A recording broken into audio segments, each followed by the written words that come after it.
снег ложился не спеша, и город мирно спал.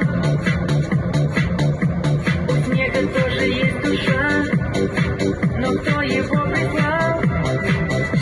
На утро станет он водой,